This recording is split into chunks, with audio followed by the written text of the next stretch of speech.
जिंदगी का साज भी क्या खूब साज है, बज रहा है हर घड़ी और बेआवाज है। वैसे जब ऊपर वाला आपसे कुछ लेता है तो यह मत सोचना कि उसने आपको कोई दंड दिया है।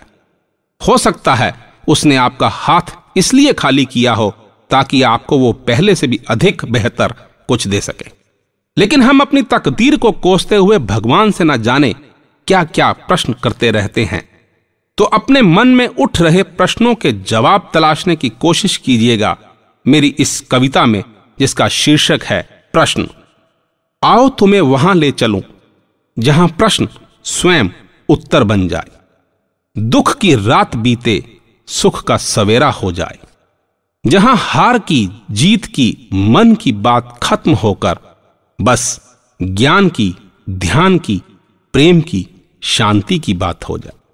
आओ तुम्हें वहां ले चलूं जहां प्रश्न दूर आसमान में कहीं खो जाए, जीवन उसे समर्पित कर मेरी मैं कहीं खो जाए, जहां रोग की, घुटन की, थकान की बात खत्म होकर बस श्रद्धा की, आस्था की, विश्वास की, समर्पण की बात हो जाए।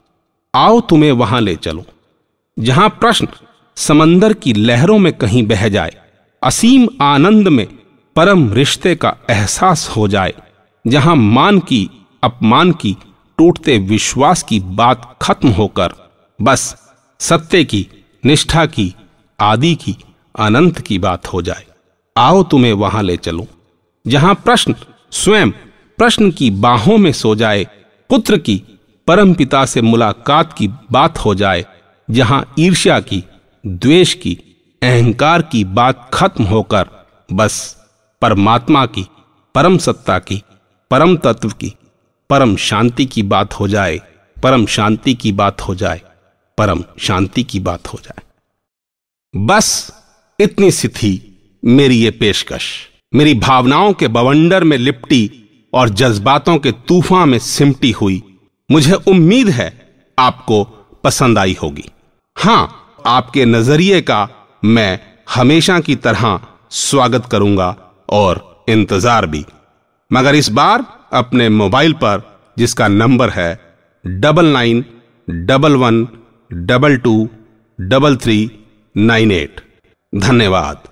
आपका दिन शुभ हो, मंगलमय हो। अपनी दुआओं में मुझे याद रखिएगा। आपका अपना राजेश हांडा।